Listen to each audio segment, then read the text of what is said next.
Très bien, toujours dans le cadre de la révision des projets qu'on a fait durant toute l'année. Donc, on a vu trois projets. On a vu le texte historique, on a vu aussi le texte argumentatif, débat d'idées, entre autres. On a vu le texte exhortatif et le narratif, le récit fantastique pour les LPH et les langues. Maintenant, on va voir un sujet de bac qui date de l'année 2017. Donc, c'est une session exceptionnelle, je crois, parce qu'avant, on faisait deux sessions de bac. La session ordinaire et la session, pardon, exceptionnelle. Donc, la session exceptionnelle, elle est connue par cette forme géométrique. Voilà. C'est en forme de cylindre, hein. Voilà. On va essayer de voir ce texte. C'est un texte historique. Rapidement, on peut reconnaître le texte historique très rapidement et facilement. Le texte historique est caractérisé par la date.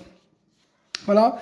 Donc, par l'événement, les personnages et, entre autres, l'histoire nationale. Donc, un événement historique, il est relié généralement, en particulier à notre histoire nationale.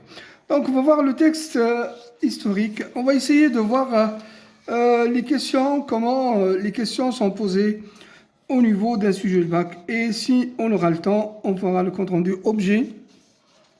objectif ensemble. D'abord, on va essayer de lire le texte. D'abord, l'image du texte, dès qu'on va prendre le sujet, on choisira le bon sujet, soit le sujet 1, soit le sujet numéro 2.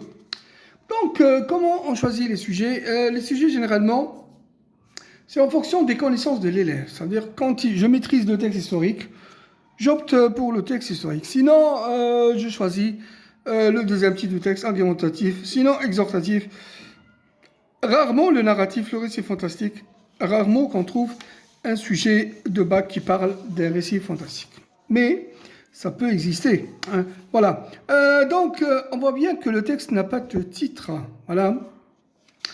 Mais on a la référence. Ça, c'est la référence du texte. Le choix de l'Algérie, deux voix, une mémoire, Pierre et Claudine. Donc, on a les noms des auteurs et on a la maison d'édition et la date de la publication du livre. Voilà. Et on donne même, voire même la page, le nombre de pages 431 et 432. Pourquoi on a besoin de cette référence? Pour faire le compte rendu objectif et pour avoir en même temps une idée du texte, ou bien la situation de communication de mon texte qui est entre mes mains. Voilà. On va essayer de lire rapidement. Donc, s'il n'a pas le titre, on va essayer de lire rapidement. Premier paragraphe, et on va essayer de faire une idée de ce texte. Donc, au soir du 1er novembre 1954, voilà. Donc, on a la date. On a 1954. Donc, elle est liée, cette date, elle est liée à notre histoire nationale. C'est le déclenchement de la révolution algérienne. Donc, le texte historique en français, donc vous allez mettre toutes vos connaissances en histoire géo au service de la langue française. Donc, on a la date. Lorsque Mohamed el-Achawi, voilà, donc on a le personnage, est venu m'apprendre le début de la lutte armée. Voilà. Il était clair pour moi. Donc, on a le pronom possessif moi. J'étais, on a le je. Donc,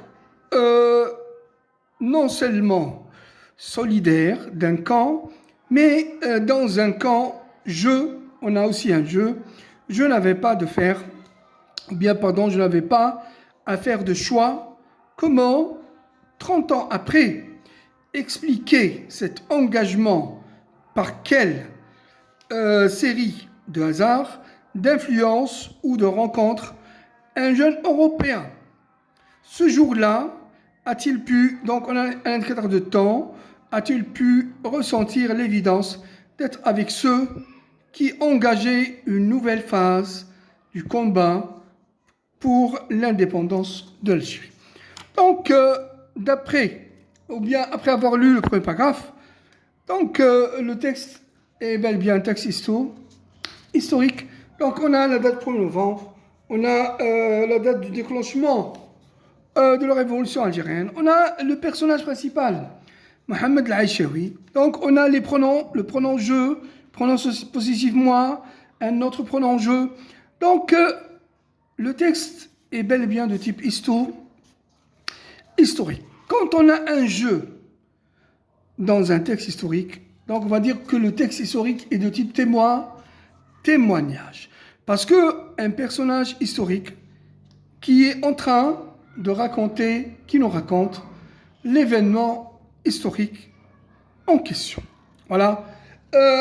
Donc, toutes les questions qui vont être posées après, au niveau du sujet bac, en relation avec le thème abordé, avec le personnage principal historique, et aussi, on va voir pourquoi pas, les pronoms je et pronoms possessifs qui renvoient au personnage historique qui est en train de raconter l'événement historique en question. Donc, si on a un je le répète une deuxième fois, et on a un texte historique, donc on va dire que le texte historique est de type témoignage.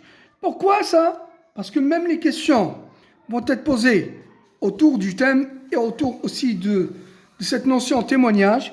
Sinon, on a besoin aussi de témoignage au niveau du compte rendu objectif qu'on va ajouter. Si on a un jeu, on ajoute une troisième visée qui est en relation avec le texte, historique. C'est la visée argumentative. Parce que le texte, quand on a un jeu et quand on a un témoignage, le texte historique prendra une dimension argumentative. L'auteur ou bien l'historien, les historiens ont ramené le personnage principal, le témoignage de ce personnage, pour dire que, pour la crédibilité du texte historique, pour dire que notre texte historique est vraiment authentique et réel. Parce que le personnage qui nous a raconté cet événement est connu, et d'ailleurs on a un jeu. Donc à part la visée informée, à part narrer, si on a l'imparfait passé simple, on ajoutera une autre visée, c'est la visée argumentative. Alors que argumenter, c'est convaincre. Donc les auteurs vont nous convaincre que le texte historique est authentique et les événements racontés par ce personnage sont des événements réels, sont conformes aux événements de notre histoire nationale. Voilà. Donc, on n'a pas le titre, mais on va essayer de faire relever l'idée générale, ou bien le thème abordé. C'est le déclenchement du 1er novembre 1954.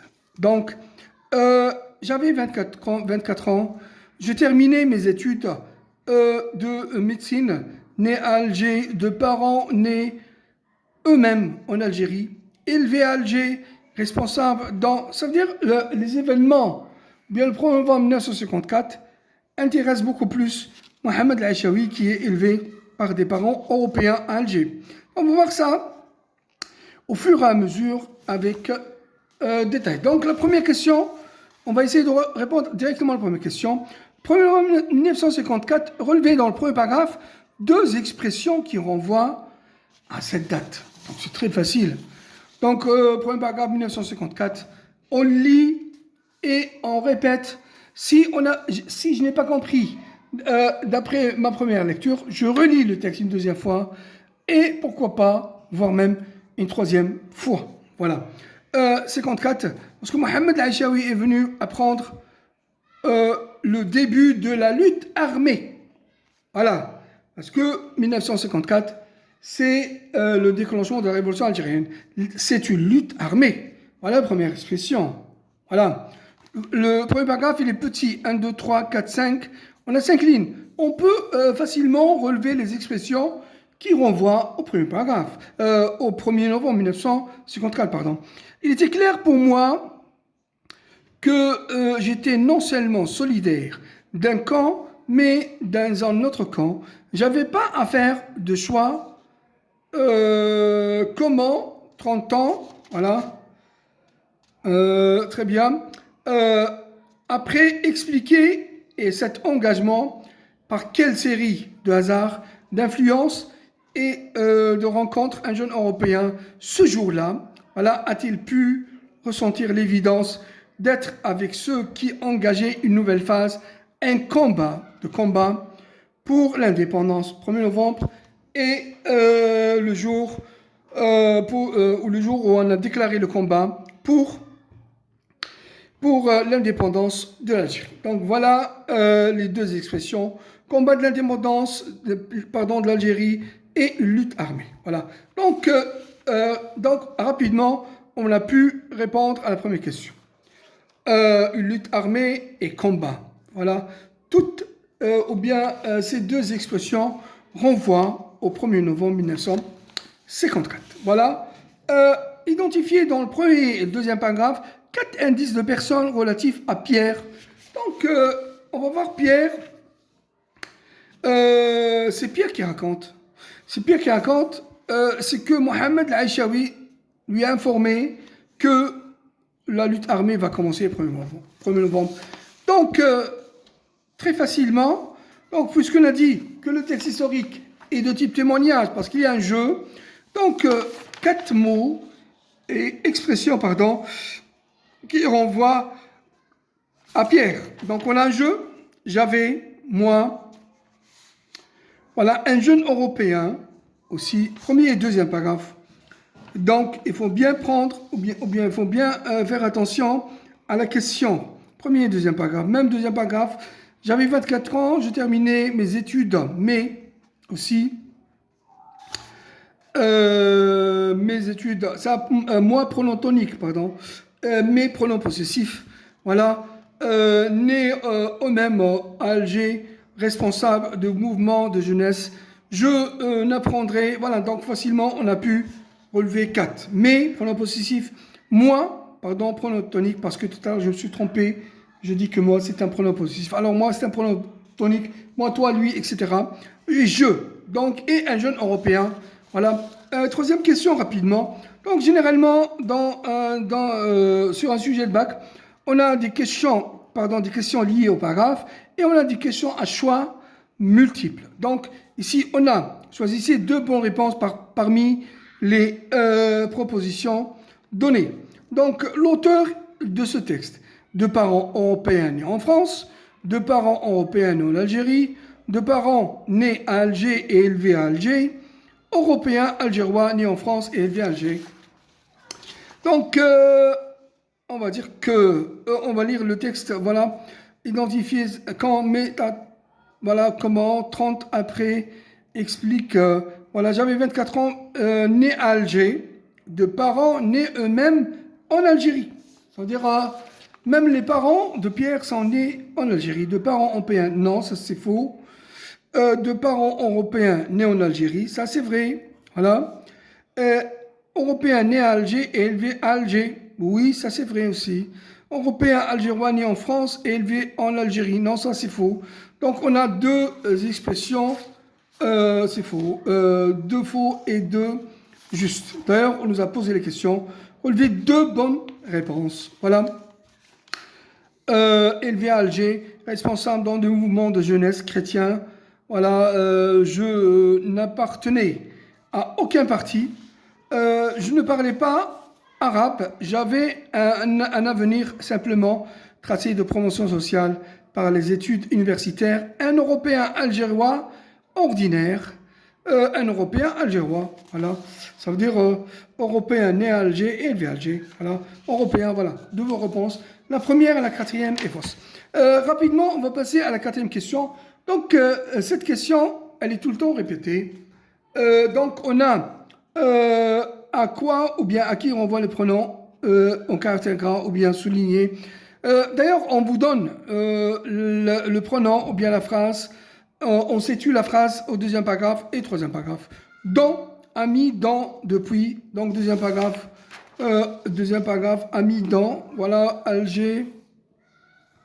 Mouvement de jeunesse, je ne parlerai pas en arabe, simplement tracé un Européen, pas exactement au-delà. J'avais des amis dans. J'avais quoi? Des amis dans depuis 2 ans.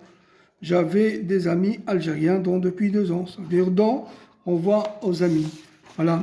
Qu'est-ce qu'il y a encore? Donc, à chaque fois, ça, c'est un pronom relatif. Simple. Voilà. Donc, si on vous demande à qui ou bien à quoi renvoient les pronoms soulignés, et on vous donne même le paragraphe. Donc, à chaque fois, on fait marche arrière et on voit quel dans remplace quoi. Voilà. Dans son phrase, remplace les amis.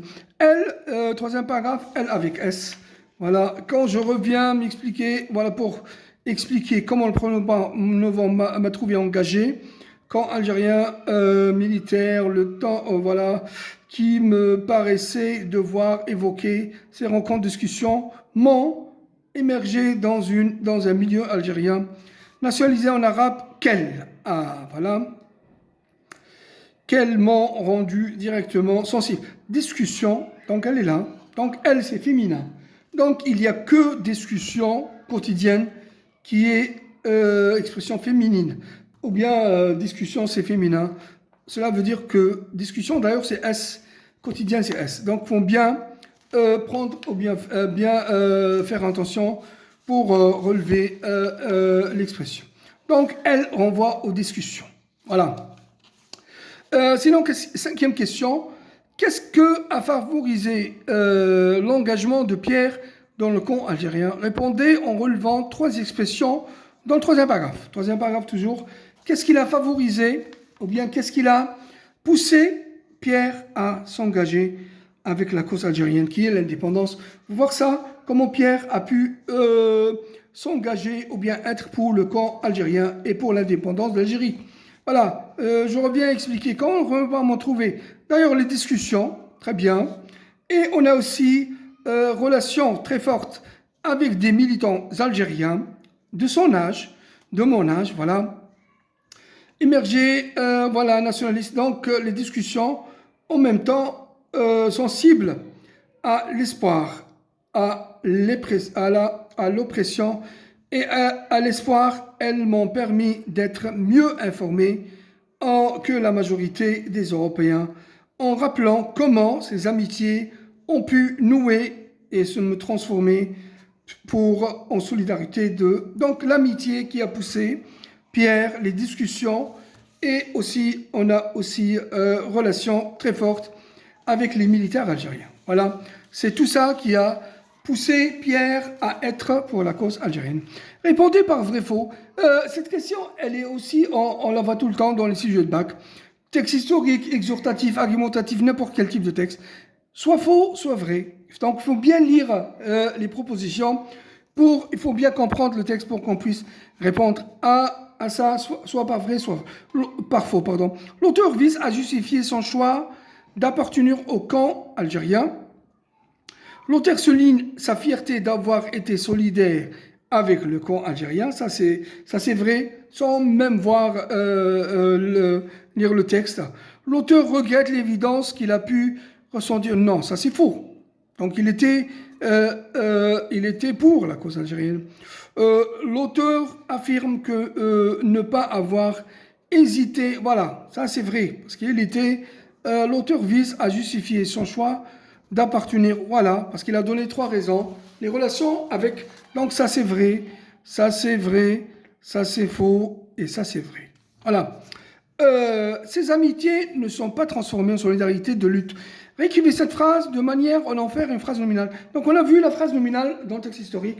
Donc généralement on a dit que le titre de texte historique sont sous forme de phrase nominale. Ça c'est très facile parce qu'on transforme le verbe en un nom, transformer, donc on va dire la transformation. Voilà, transformation. C'est facile de transformer cette phrase en phrase nominale. Transformation des amitiés en solidarité de lutte. Voilà, de ces amitiés en solidarité de lutte. De ces amitiés, voilà. Donc, en solidarité de lutte. Voilà, c'est très facile. Alors que la phrase nominale ne contient aucun verbe. Et on a la question avant la production écrite.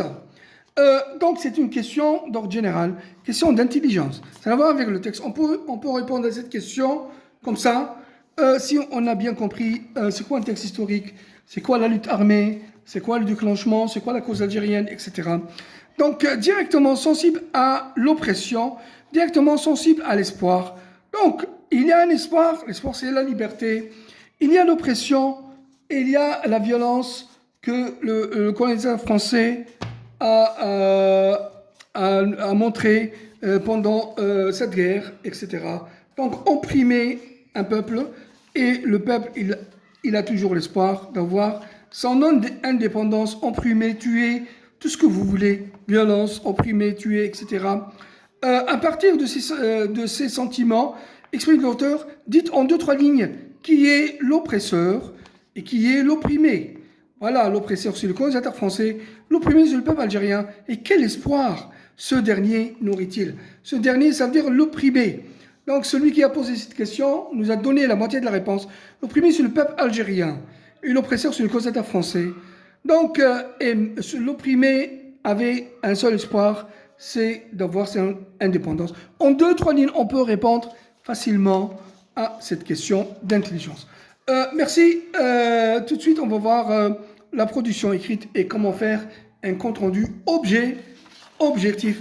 Merci de m'avoir suivi. À tout de suite. Donc le sujet de bac est un sujet de l'année 2017. Voilà, c'est un texte historique. Al-Mawdu al-Awwal, le premier sujet, pas le deuxième, parce que le deuxième sujet, c'est un texte argumentatif. On va voir au fur et à mesure avec détail. Voilà. J'espère que vous avez bien compris. Donc, la compréhension sur 13 et le compte rendu objectif sur 7. Donc, c'est très important le compte rendu objectif. On va le voir dans un instant. Merci.